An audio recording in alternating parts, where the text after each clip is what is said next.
Hello, everyone watching this, the first in a series of interviews that I'll be doing around different areas of focus. Every 4 to 5 weeks, I'm looking at a new theme of personal development that will help you in your life and a way for you to build build a toolkit for you as a rising soul, a creative person, helping liberate us from old paradigms and doing new things. Today, the theme is power, and I'm really excited to talk to Harry May-Bedell, one of my dearest, bestest friends in the whole world. But more than that, Harry is an interesting character that I've chosen because for me, he really resonates with the theme of power in the experiences that he's had. His commitment to personal development and creative integrity, actually. But in particular, his journey, I think, has been a really interesting one. And I hope you enjoy the discussion today. So a little bit about Harry before we start. Harry worked for about 15 years at various different levels of seniority in a very well-respected and highly regarded marketing agency here in the North. And then the company suddenly collapsed and around 60 people lost their jobs, including Harry. And while Harry's next choice was then actually to become self-employed, it was a huge shock. It was a huge shock to the entire kind of industry in the area as well. So he chose to become, sorry, that's my phone, that's very unprofessional. Chose to become self-employed to continue to continue working with clients on marketing and in particular branding for businesses and agencies themselves. Alongside Harry's work, his calling, and I will say that because that's what I see in him, is as a performer and a writer. So specifically looking at comedy in the theatre or on the screen. I've got some notes here as well. He performs regularly, including with an improv troupe called Murder Inc. They perform in Manchester and Leeds, but I think, have they done bits elsewhere as well? Yeah, all over We've the got place. gigs coming and festivals and stuff. Great. So Murder Inc. are a fantastic improvised murder mystery troupe. He's co-created the performance company You Need Help, which performs these amazing cabaret comedy theatre, slightly bizarre acts with fantastic costumes, and have secured funding for those, including from Leeds International Festival, where they had a sold-out show in 2019. And for me, Harry is a creative genius. The other thing we haven't mentioned is during COVID-19, Harry, along with some of his former colleagues from the agency where they worked, have created a virtual pub quiz which takes place called the Corona Arms. It happens on Zoom, and Harry and his partner James are the quizmasters. Harry gets dressed up as various characters, but really amazingly, they've actually raised I think it's over £3,000 now for charity, purely from a fantastic idea and the dedication of Harry and his colleagues. When I say it all like that, it's amazing how much stuff you've done. Yeah. Yes. I think that's one of my problems, really, is trying to do too much. Okay, so that'll be interesting to talk about. So the focus is power. I've had an introduction to Harry, but the first thing we're going to do to get us into the interview part is to do a quick fire round. So Harry doesn't know what these questions are. They're not that difficult. So you ready, Harry, for the quick fire? Yeah. Okay, here we go. Tea or coffee? Coffee. Night or day? Ooh. Early morning, late night. But not in that order, or in the No. not in the reverse order. Yeah. Okay, I'm going to say early morning. Hot or cold? Cold, I think. Outside or inside? Outside. Your favourite season? Spring. Oh, lovely. Your favourite colour?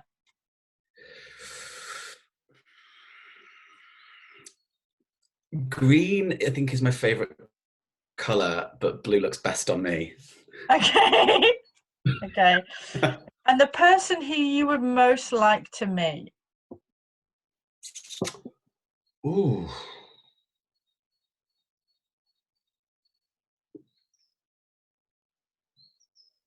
Oh, this is God, clearly that's quite hard.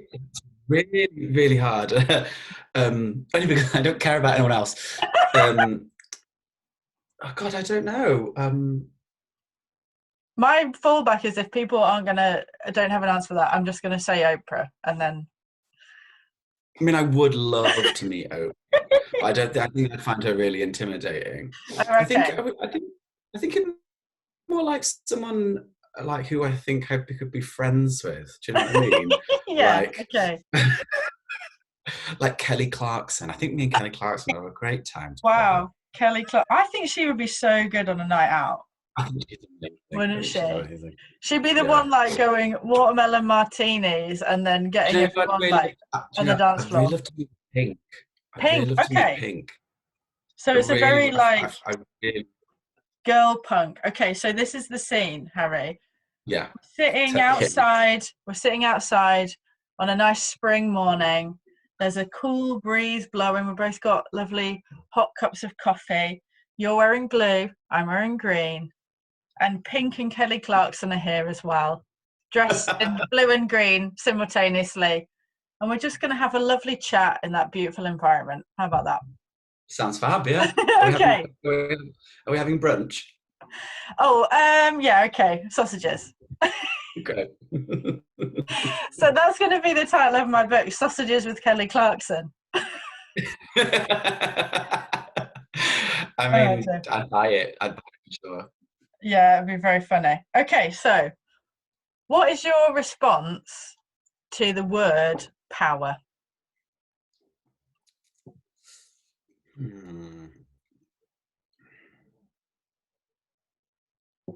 I think sort of initially there's all the like my first thoughts about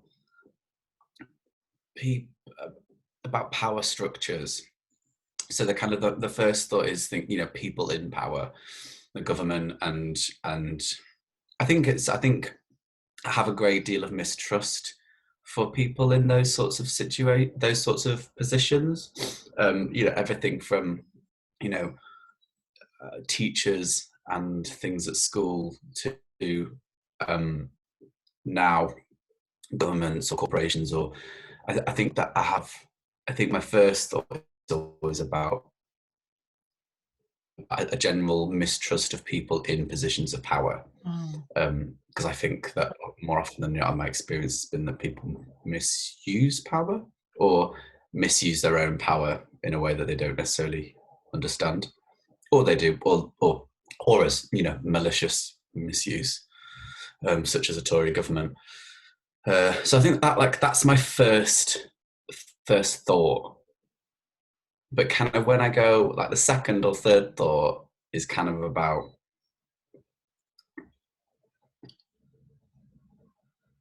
sort of agency and ownership of who you are, or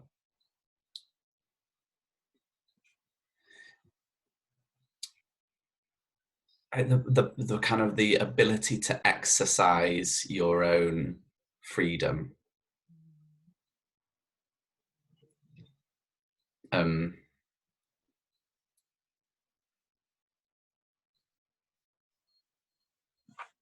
Yeah, does that make sense? It does. It does, absolutely. So the kind of definition, the dictionary definition of power is the ability or capability to act. Yeah. So it is if action is the thing that we're doing, power is the thing that is kind of powering that movement. So for you to say it's the ability to exercise your own freedom, absolutely, I can see that. But interesting that off your first response to it goes to that power structures, the external power and figures of power and misuse. So, I mean, with that in mind, it'd be interesting if you could share with us an example of when you might have felt on the receiving end of that kind of misuse of power. Yeah, I think I was bullied quite a lot at school, and I think that I felt at that point that the people within power didn't have my best interests at heart.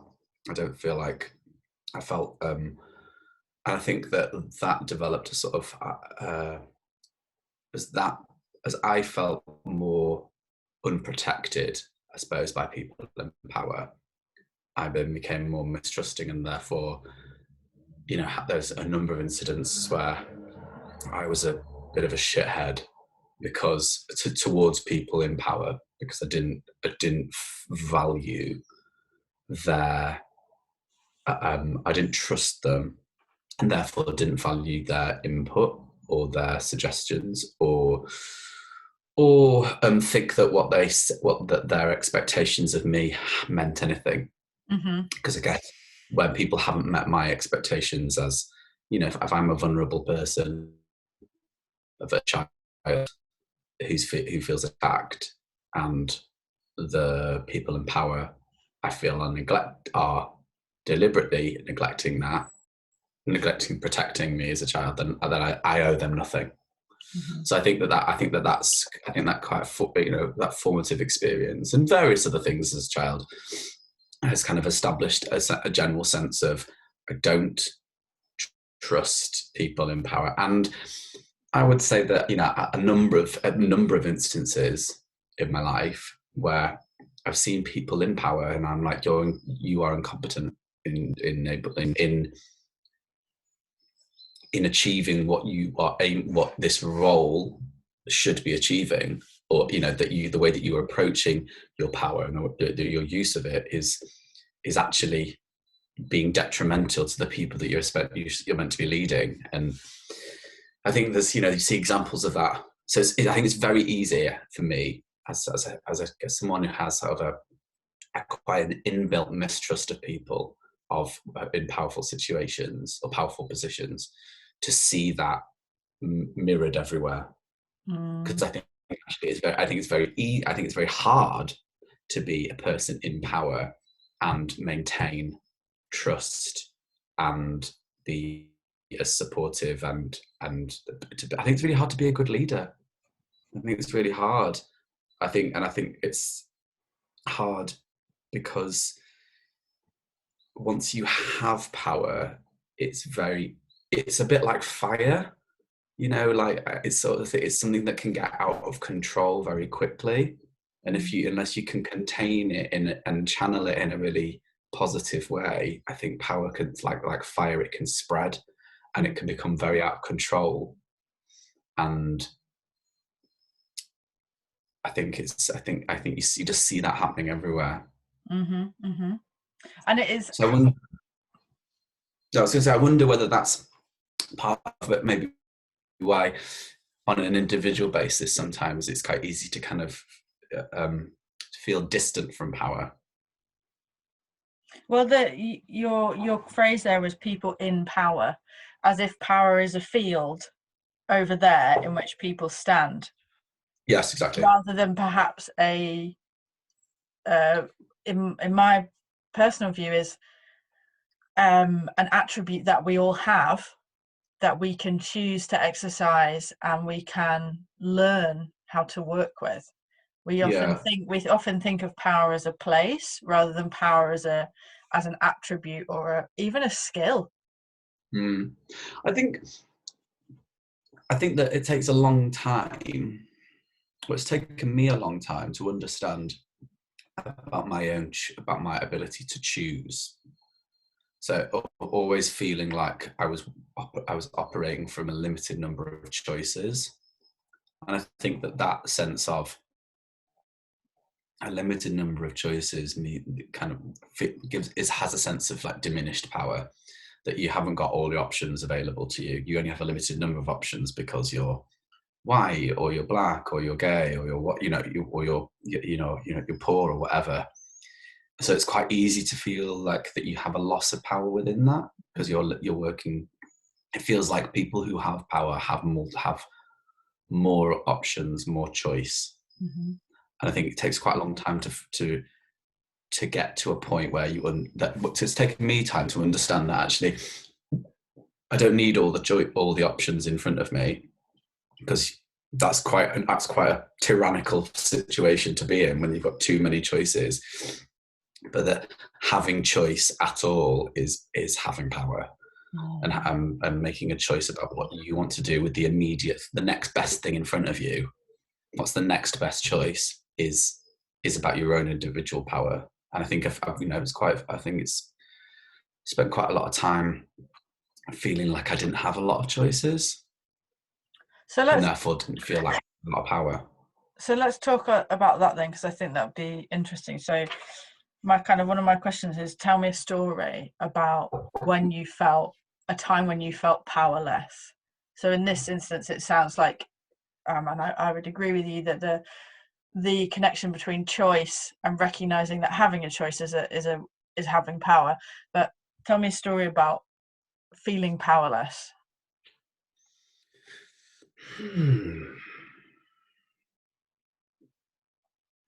Feeling powerless.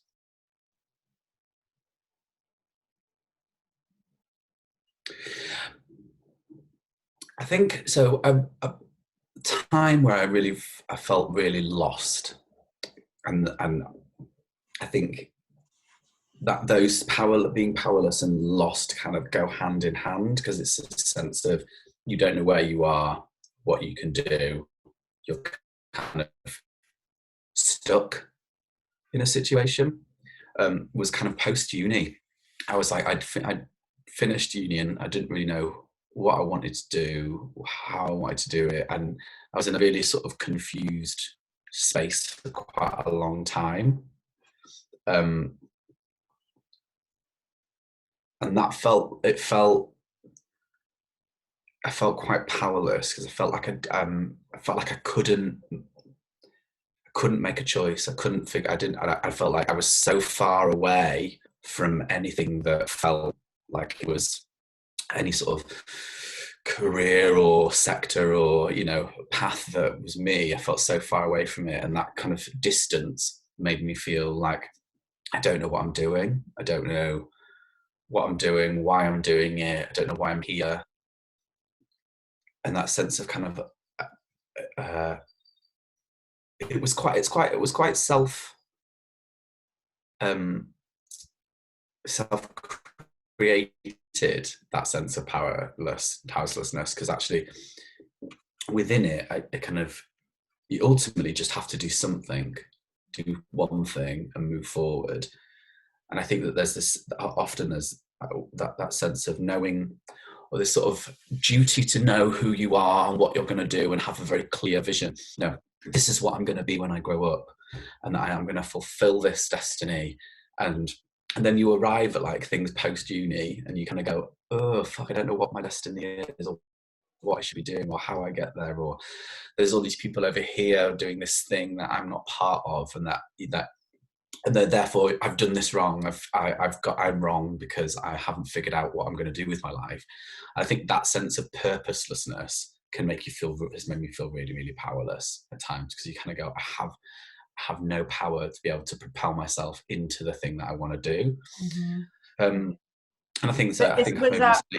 Is that to clarify that, is that you, because you don't know what the thing is that you want to do, you don't have the power and the propulsion, or is it almost like they feed each other? So when you have the power, you know where you can go, and if you know where you can go, you can make the power happen.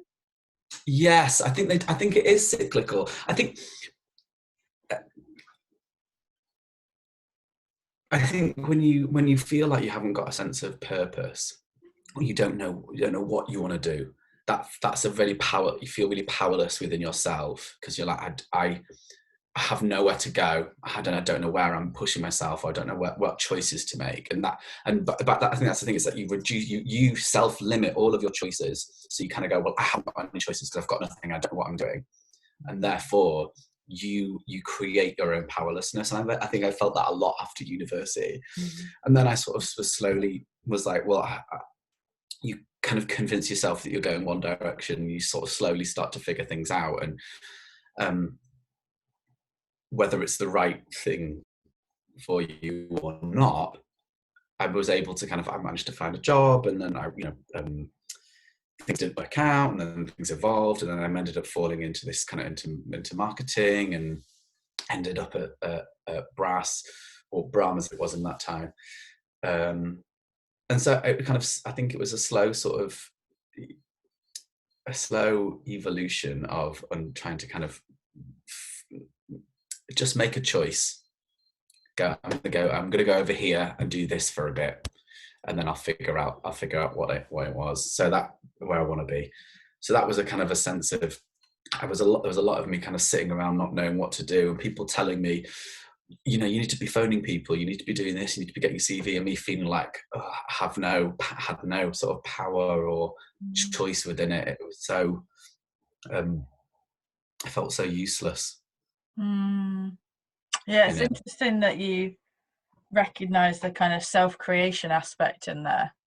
And also, but I think part of that comes from overwhelming experience, that just there's so many that it's that thing of you can do anything you want, and then as soon as you say that, you go, oh, I'd like to freeze. Because there's too many options. But also that you've connected that power and purpose, and part of my reading and research into this theme for these 4 or 5 weeks is very informed by a writer, Anna Dear Judith, who's written a lot around chakras and Western interpretation.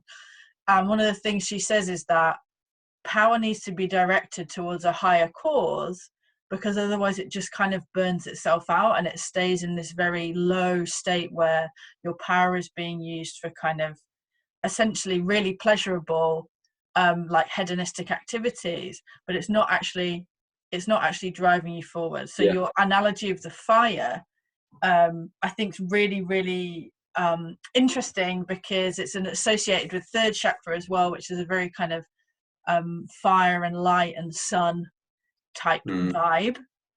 Well, I am a Leo. You are a Leo, and that's actually one of the reasons I thought, I'll come to that in a minute, but this idea of having a controlled fire, a controlled burst of energy. But to do that, we need to have this kind of path. And as you said, it doesn't have to be the path that you're going to take for the rest of your life, but it needs to have some boundary, some focus, for you to actually be able to use that power in an effective way. Yeah, I remember once I did when I was doing my A levels, I did A level performing arts, because of course I did. Of course you did. And I remember we did a workshop with some theatre company. We went to see a production of Volpone that they were doing. It was like a physical theatre production of the play Volpone. And I remember we did a workshop with kind of one of the lead actors, and we asked him questions, because it was our kind of final piece we had to do. We were really struggling about how to, as a group, we kick it off. We didn't know what it was like. Go and create something. And I remember the guy talked about it. I remember really clearly, because I kind of visualize this in my head quite a lot, is that he was like, if you're in like an endless desert, and you've got nothing, you're like in a blank space, that's really hard to then create out of.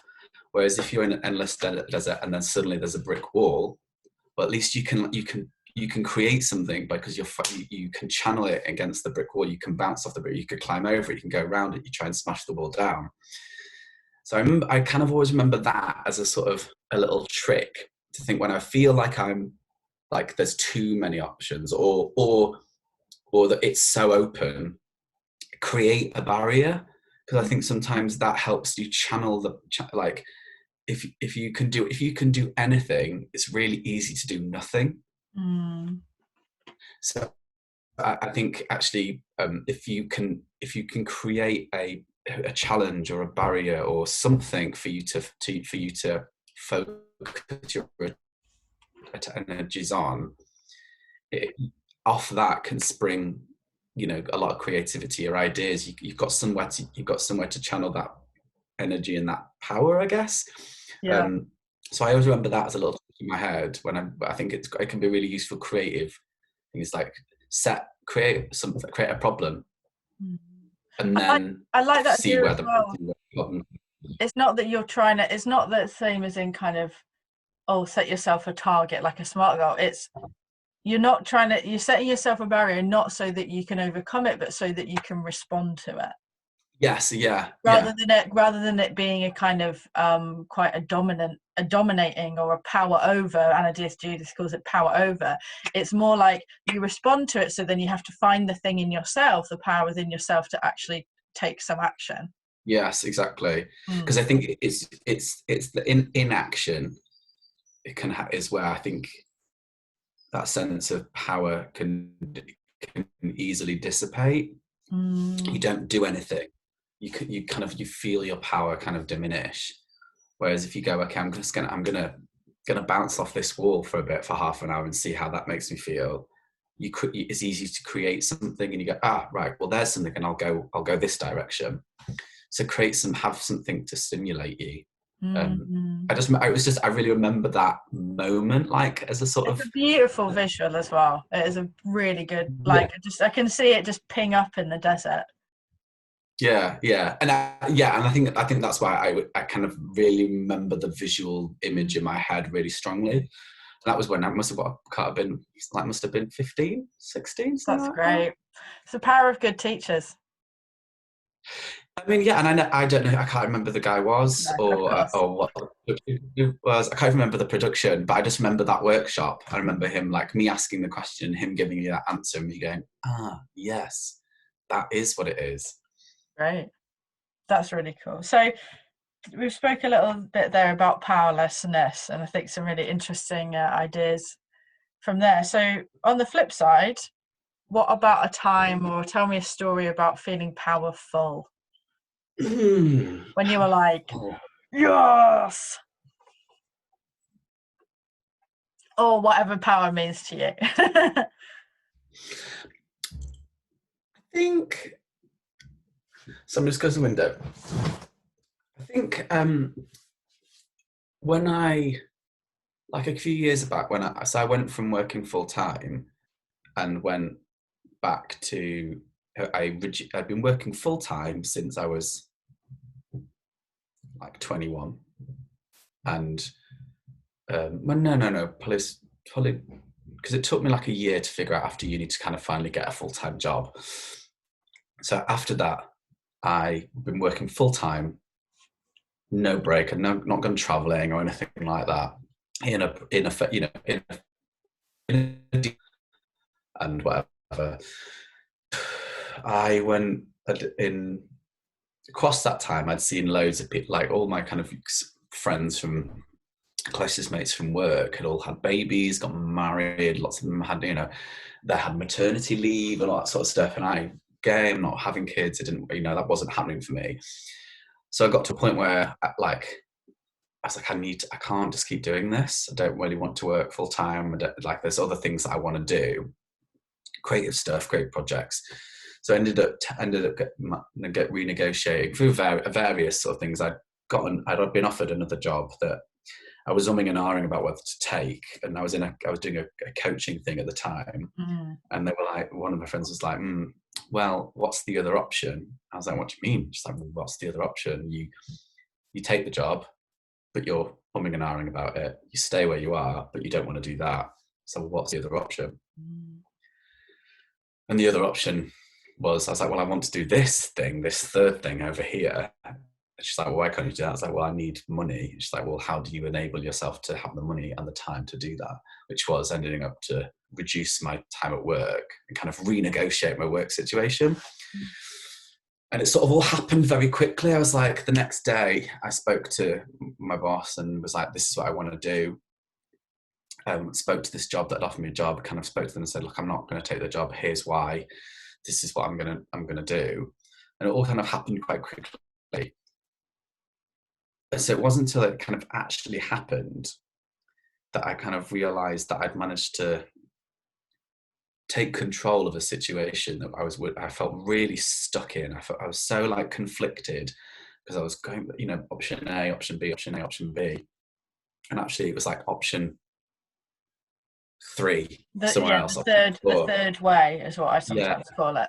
And I would, once I reduced the time, it made me completely relook at at my time, the time that I'd spent so long going, well, Monday to Friday is work, and then I get a weekend, and the weekend is my time, but Monday to Friday is work time. And then when it changed it completely shifted my perception around the time, what my time was for.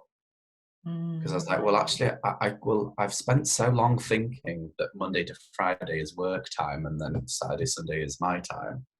Actually, it's all my time. I'm choosing to give up that time, and I don't feel like I'd really made the choices. And so when I reduced it, I felt, and I kind of had this extra day back, and I was using it to kind of write and produce shows and stuff, and apply for funding or whatever. It completely shifted my perception of who owns my time. And I thought, and that was a really quite a power that made me feel really like, made me feel like I had more power, more control over what I spend my time doing. Indeed, at work, I think it maybe made me become more discerning about the things that I spend my time doing, because it felt like it was actually my time, because it is my time to give up, or my time to choose to spend doing things. And that's quite a powerful thing, I think, when you kind of go, actually, I'm not going to invest this time in this thing over here because I don't think it's right for me, or I don't want to spend time with that person, or right now I need to spend this time with myself. That's your choice, and having power and agency over your time and what you spend your time doing, I think, is a really fundamental sort of basic building block. Because I think so many people, it's very easy. The world tells you this is how you should spend your time. This is how your time should be spent doing. You've got to be a contributing member of society. You've got to, engage in heteronormative family values, and this is how you should live.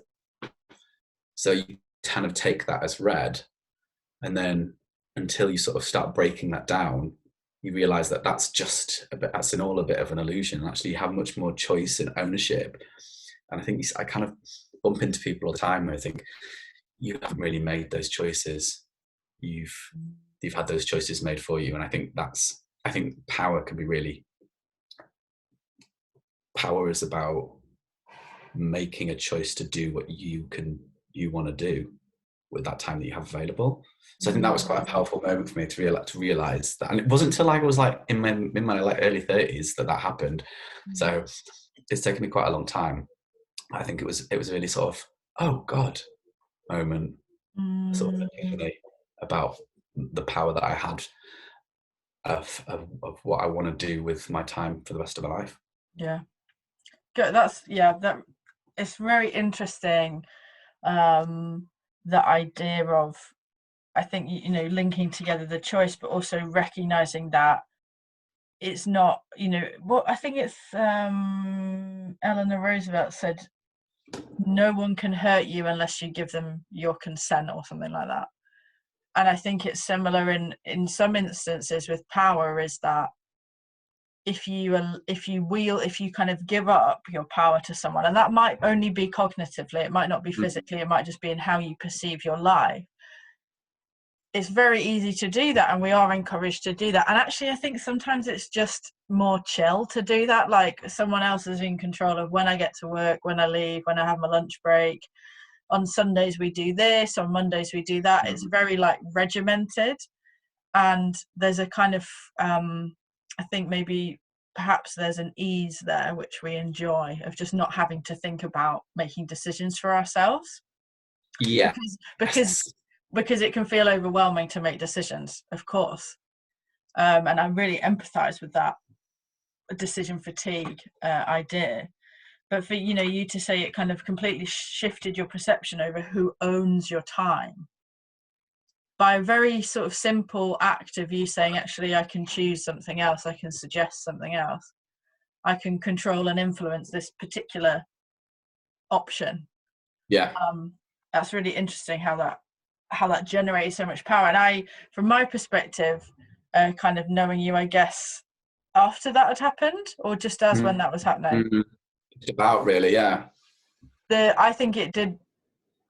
From knowing you, I think that was a catalyst in a bigger way for actually, as you said, going, oh, this is what I want to do with my life, not this thing that I have been doing necessarily for 15 years. Yeah.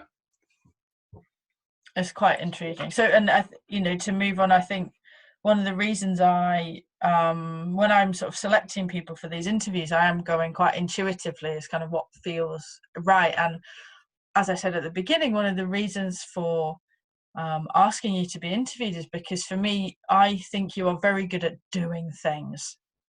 And as someone who is often thinking, and that's a skill, and we probably need a mix. We probably need to swap some stuff sometimes, but I really see that you go, I want to do this, and you're just like, let's do it.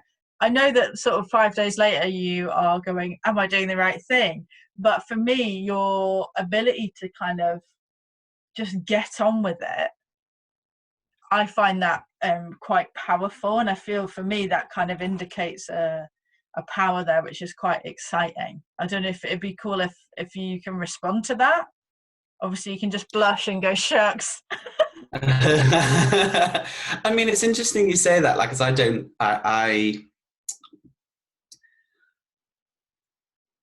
think that I have like 1,000 ideas a day and maybe only one of them ever happens. So it feels like, to me, the ratio of idea to action is quite low. Whereas maybe to other people, like it appears the other way. It feels like, because I think that I think one of my problems is that I want everything. I want to, like, my main goal is to just participate and get as much out of it while I'm here. Like, that's the sort of participation. I want to participate in my own life. So it means that, I get a kick out of doing loads of stuff. Like, I really enjoy making. I like, things, creative stuff, but I like being active. I'm happy to do most things. I like doing and trying stuff. But the problem with that is that I think that I try to do too many things all at once. And I think in doing so I do quite a lot of stuff, because I'm like, well, I've just got to get through it to make sure it happens. But I think the flip side of that is that it can sometimes make those things feel less enjoyable, because they can turn into tasks rather than rather than missions. So I think that but the other thing is that I also know that I've got like 1,000 other things like floating back here, waiting to, as soon as that's over, I can fill it with another idea. Interesting. I think that's where that whole point about kind of the sort of control of power is quite easy, because I actually think it's very easy for me to kind of go, right, well, I'll do 100 things all at once, and that's like letting the fire out, and it's spreading, and it's got out of control now. I can't you can't corral. Once it's gone, it's gone. So I think one of the things I'm trying to kind of learn is to be more focused in the projects and the things that I want to do. But within, it's like I can probably run 10 things at once, 10 projects at once, but I can't jump from task to task to task to task across each project. So one thing is like, okay, today I'm going to focus on this and try and just achieve this thing. And then the next day, this thing. And then the next day, I think, to make it enjoyable. Because like with the whole quiz thing, it's like, if it stops being enjoyable, then I don't really want to do it. I think that's because it's not part of a wider sort of a higher purpose. And I think I do get on and do stuff, but because I kind of like, I have to try and get through it. And that's not always, that I'm making a choice there to relinquish my own power in the thing, because it feels like I've handed the power over to the project rather than maintain it. So I'm aware of it. So I think like, I do feel like I've achieved an awful lot. Like since we first started, since I first started kind of going, right, I'm actually doing that to, you know, to do this writing and performing thing. The amount that I've managed to make happen in the last sort of 3 or 4 years is quite astonishing, really, because I've gone from 0 to 100, and and I still feel so far from where I want to be or what I want to achieve. But I've achieved a lot, but I'm like, there have been points where it has been like, this feels hard work, like, because I've taken on too much stuff and I've kind of lost control of my power in it. Does that make sense? Yes. One of So I the think, one of the quotes from the research I was doing was from Anna Didier. This was, doing something with grace and ease is the mark of true power. And I really liked that. I thought that really spoke to me, because I think we equate, because we see so many examples of, you know, power in that field over there, systemic power or systemic power structures of capitalism, or kind of the, you know, Western paradigm, or whatever we want to call it, which is about power being wielded violently and kind of with force. That's what we think it needs to be. And so then we enact that power in our own lives. So we think, if we're not like working all hours, if we're not doing 100 things, if we're not, you know, coming up with new ideas and doing everything and working these ridiculous, you know, like till 2 a.m. or putting in all-nighters, if we think we're not doing that, then somehow we're not powerful. And I think there is definitely, it sounds like this is a journey that is part of a journey that you're on as well, is going, actually, what can I do that I just love doing, that is still really effective, that's getting me forward, that's moving me towards this higher purpose, that isn't just do task, tick tick tick. And within that, I think the biggest kind of thing that I'm on at the moment is learning how to lead other people to help, or how to involve other people in achieving the things that I want to achieve without relinquishing my power within it. And that's not like employing people or telling people what to do. It's about kind of, there are things that I want to achieve in life, but I can't achieve them on my own. And I'm someone that will naturally fall into, this is what needs to happen. I will have to do all of it, and I will do all the tasks, and I will work. And I think that's why maybe this comes across as that I'll just get on and do it, and I get up and just kind of like, so there's so much to get through. And actually, I think there's the next stage for me is to kind of go, how can I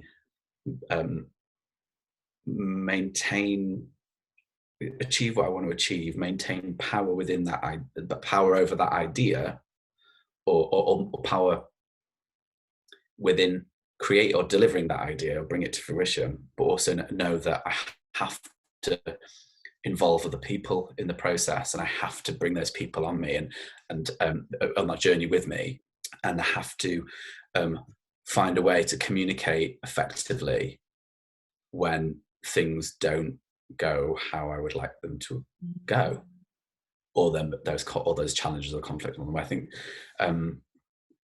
because it's also recognizing that like everyone has their own power, and that can be quite tricky to navigate, isn't it? There's a difference. Like being in the presence. One of the things I was writing about for myself was how hard it's been for me, and it sounds similar for you, being in the presence of another person's power and not reading that as being an authority or being an authoritarian, you know, I think not assuming that power and control are the same thing, not assuming that because someone has power they are automatically going to wield it, like this power over, but actually allowing power to sit in another entity, in yourself as much as another entity, and recognize that power can work together. And allowing people, I think finding people who you want to work with, and because you know that them sitting in their power complements what you want to do, you know, and so you can allow them to live that, you know. Don't work with people because you need someone. Pick people because you need that person, and that person owning their power, bringing that to your project. Like, I think that one of the things that with At the End is Queer, you know, the people that we're working with on that, like, are because people. The reason I reached out to those people is because I thought that they're the best people to do the thing, to create that project, you know, from a sort of idea and production and marketing and story and, you know, and sensibility. Like, that team of people feel like a really strong team of people that we're working with on that project, because them operating based on their own power is complementary to what we're trying to achieve. That doesn't mean it's easy. It doesn't mean that we don't conflict, but it means that, like, it's like right people in the right place. Exactly. And I think that's a part of, like, that's part of the trick, isn't it, about any sort of being a leader or any sort of creative project, is finding the right people in the right time at the right place to do that thing, and allowing them to do it and not feeling like you've got to control it. And I think I think there's a trick there about power and control, that power is not control and control is not power. You can control people, but that doesn't mean you have power over them, and who they are. The kind of distinction that I really liked when I was doing my research was that idea of, if we think of power as a verb rather than a noun, it really helps. So the idea that we are affecting change, we are making things happen, we are acting, but we have energy that's going towards it, rather than control, which is this kind of like zipping in. Power as a verb allows us to go, well, how am I going to power this project? How am I going to power myself? How am I going to power our relationship? And give it real, like, joyful kind of oomph, rather than how am I trying to power over it, like this kind of controlling, again, that very closed off idea. And that's part of that, like, liberating process, is movement upwards, is that we're kind of quite joyful and we're allowing that to happen, and a bit of a freedom there. I think it's quite nice that, you know, when you think about powering something as opposed to power over, but it's like it's more collaborative, and it's more replenishing. You need multiple people to power a thing, you know, like a rowboat, for example. Like, you can't, you know, which you're obviously going all the time. I'm always rowing, forever rowing.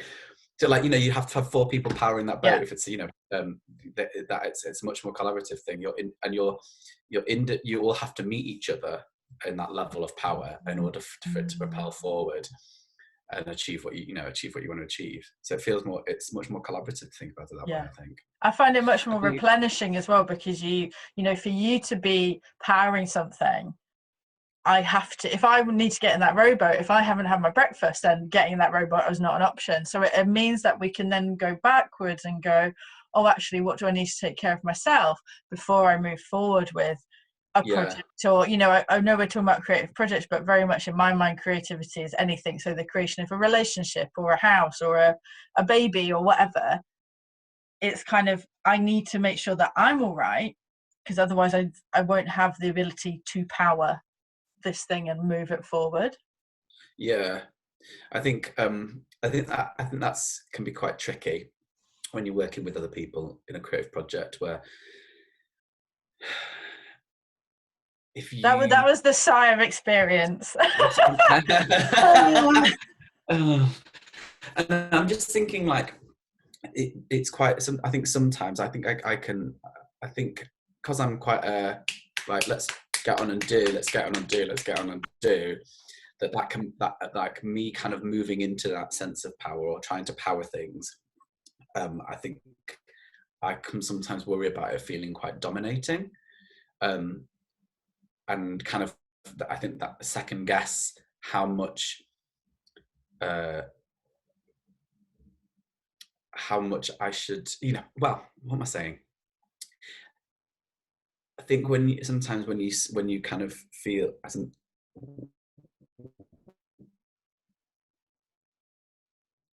you can't, well, here's what I will say. You can't take responsibility. I feel like I can be quite like, this, because I'm involved and I'm wanting to power the project to move things forward. But I'm aware that sometimes that might appear quite dominating. But I think that I don't know. Sometimes I feel like, well, should I pull back to allow other people? But then I'm not responsible for other people not bringing themselves to a project. Does that make sense? Yeah, I guess the question is that if that person doesn't like, so I think of it there, your description is almost like setting the pace. So if your pace is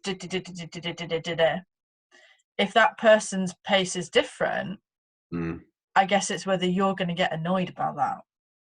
That's the real question: is are we willing, when we do collaborate, when we do work together in any sense, are we willing to allow people, and this is a conversation I actually had yesterday with my partner, are we willing to allow people to work at their own pace, knowing that we have the same vision,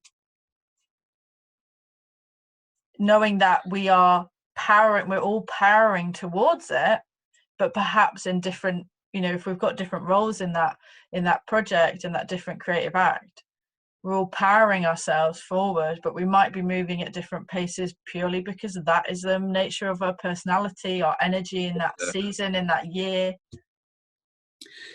Yeah, I guess then it's about how do you communicate, isn't it? To agree what milestones, what goals you will have to achieve at what time. There's certain specific things that you need to meet at. You go off, you make sure you meet back at this point. And if that means that you get that point quicker, fine. If that person gets to that point, it takes the whole full length of the period that you've agreed to get there. That's also fine. Is it fine? I sense there's a little kind of, it's fine.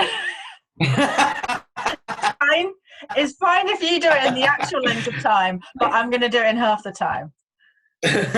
Yeah, but that's about you, well, that would be about anyone dealing with their own sense of why they have to overachieve. Yeah. And I think that's, for me, that's a power thing, in that it's this, again, with the fire analogy, it's like it just spreads and spreads and spreads. And there's a bit almost of like you said, relinquishing some power, because the more fires we've got, yeah, the less, like, one, they burn less hot, they burn less bright, but also we can kind of go, oh, I've just got so many projects on. Yeah. Whereas actually, if you've got one fire that you're tending and you're kind of almost like looking after it like a beacon, like on a hill, if you're tending that and focusing on it, you can't do it quickly. You have to do it at a measured pace, whatever that pace is for you. Yeah. And I guess extending the analogy further, if we can, let's just stretch it out. Let's just keep going. Yeah, let's use it until it's completely overdone. Like, the more fires you've got going, the harder it is for you to manage those fires, and the more easy it is for you to burn other people. Like, I think, like, that's if you're managing 100 things rather than one thing, you can look after that one thing and make sure that burns the brightest, and it doesn't, and in doing so, you're not trampling other people. It's really easy to if you let a fire go, or and you only come back once in a while, that thing can get out of control, and before you know it, you've actually hurt someone. So I think it's kind of it's kind of like a useful thing to think about, really. Yeah. Thank you for watching our fire safety video. Don't use matches, kids. Don't use matches at all. Ever. Don't put anything on fire. Just a lighter with a picture of a skull on it.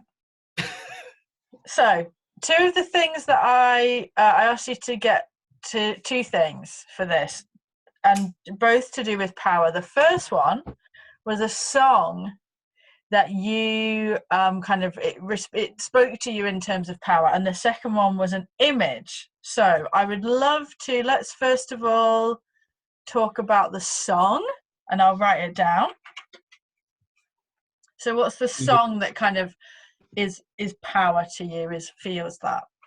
Yeah, give me 1 second. Okay. I'm gonna try and do something. Oh, I'm excited. Let's see if this opens. Are you gonna open? I'm just gonna so I can have the image of the background. Oh yeah, so it'd be great if you could put the image of the background as well. I'm really looking forward to seeing what that is. So right, okay. Image size. We're gonna do it this way, and we're going to percent.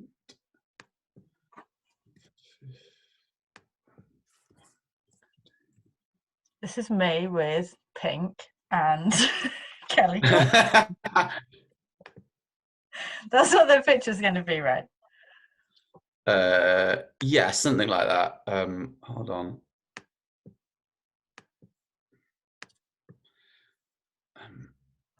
Layer new.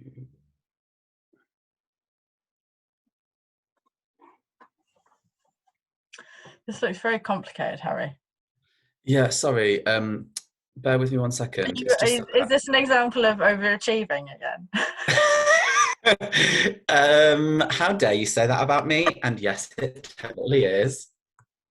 Right, hold on. I will do this. I just want to get this. While you do that, in the meantime, I will speak to the audience members, because this is I'm gonna put this as real-time audio and video, because I think that's a really too many kind of, for me, videos and podcasts have these cuts in which suggest an unnatural speed of thinking, and actually it's really important for me that I recognize, and we recognize, that conversations around difficult topics, big topics, take time, and it takes time to formulate your ideas and your answers, and it also takes time to make sure that you've got the right background on your Zoom call.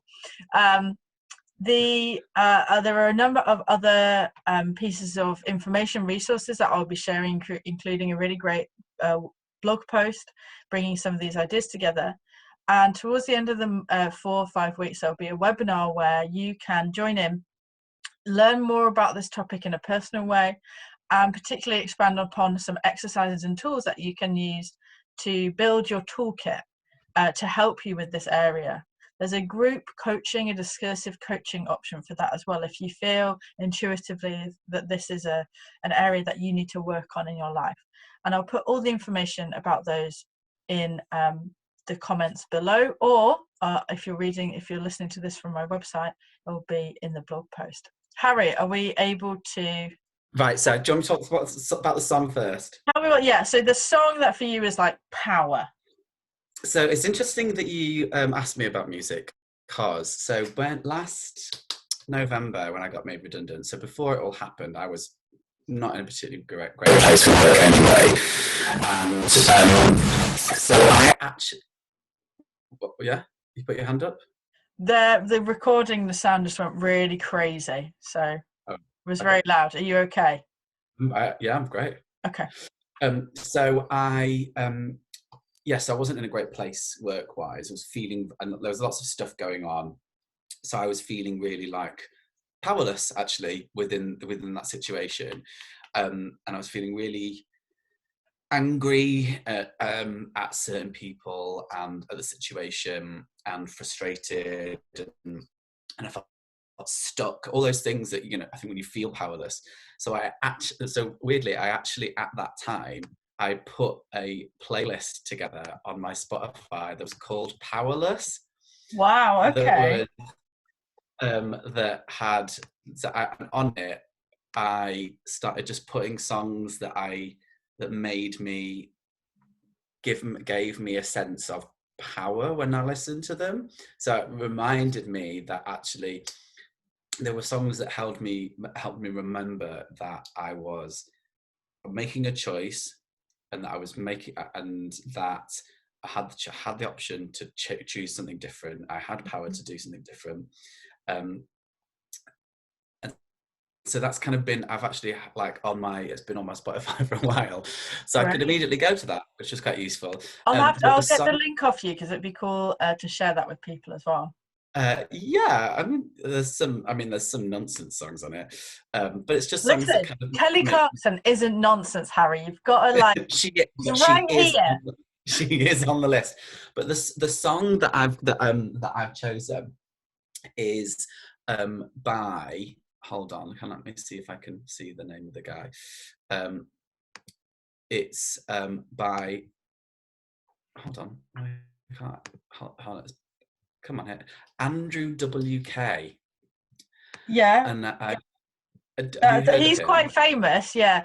I'm just Yes. thinking though, our demographics might mean that you might not have heard of him because he's a very like straight guy's music. Yeah.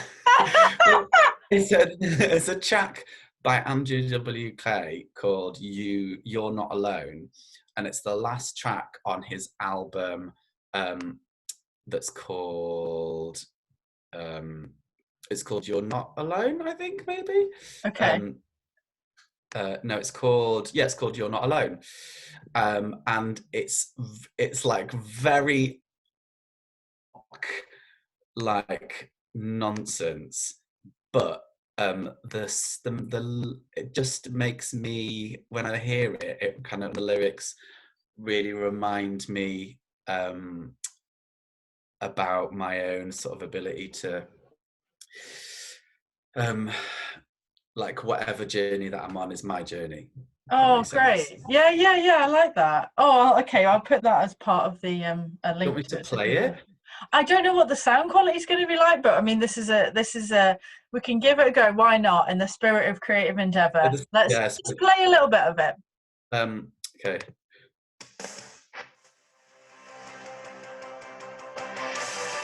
It's really it's so ridiculous. It's really pompous and loud. Let me get you to hear the lyrics.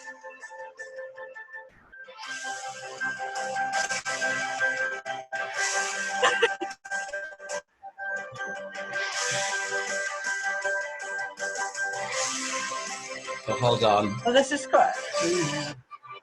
It has got words. So it just feels really like I love it because it's so over the top, and it's so like, it's great when you're driving. Yeah, full of drama, like me. Now the lyrics now. Okay.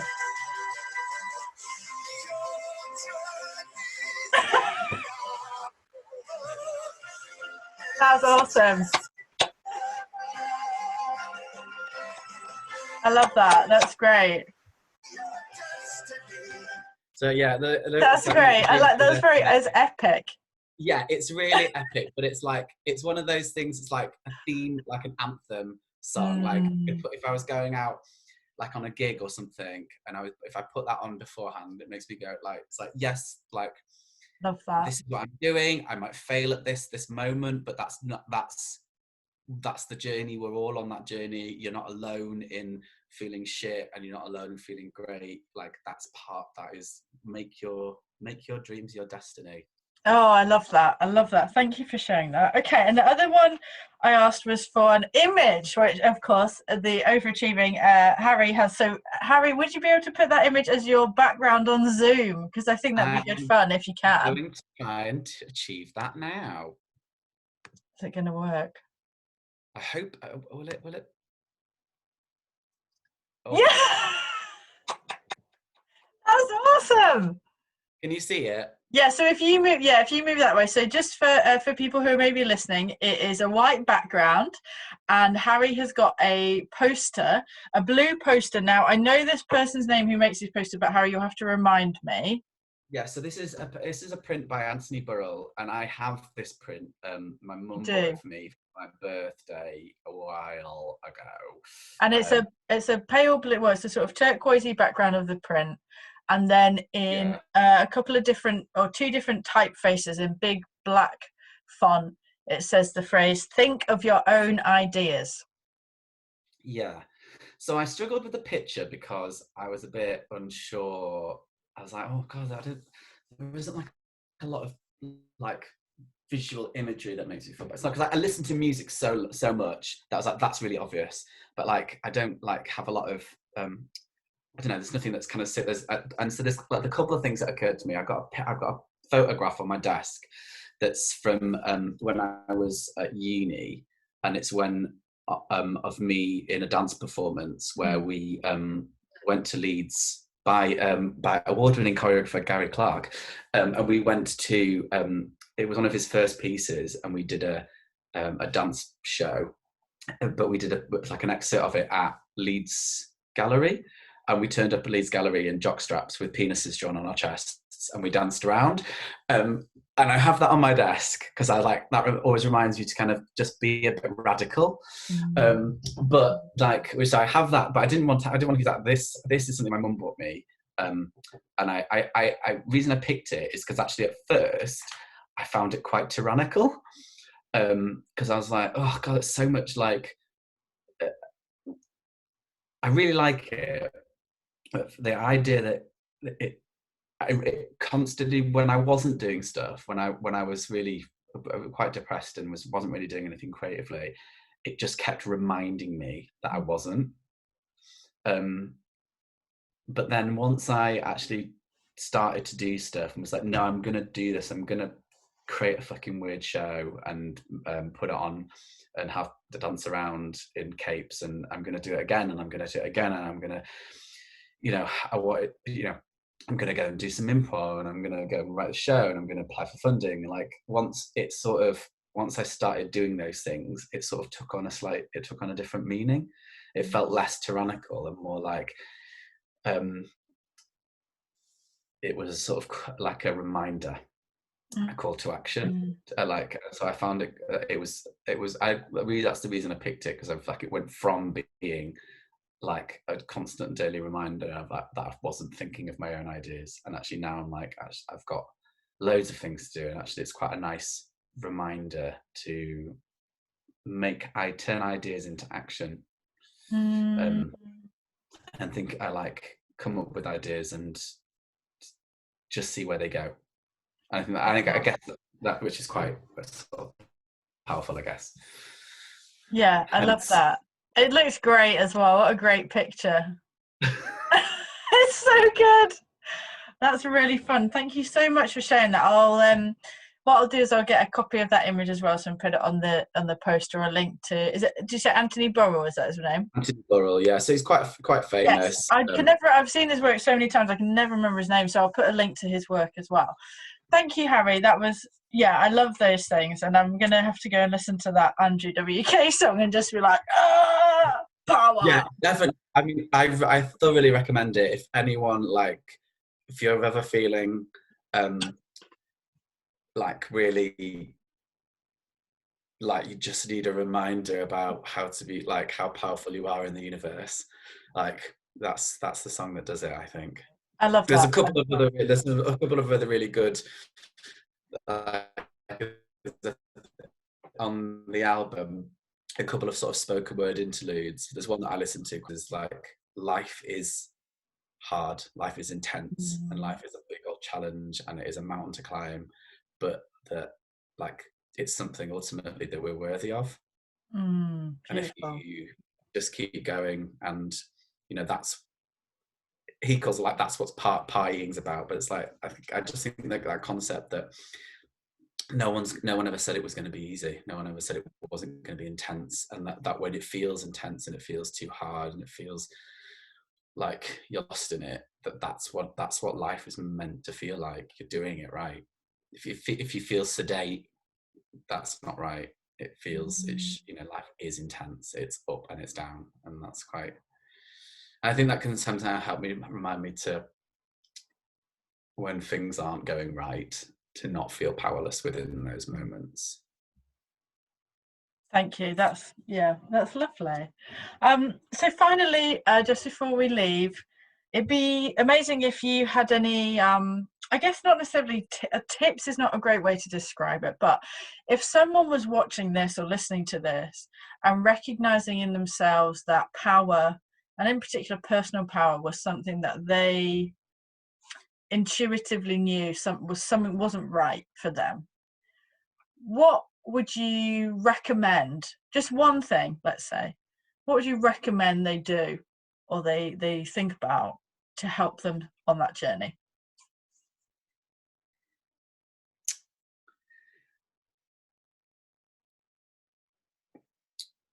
I would say, firstly,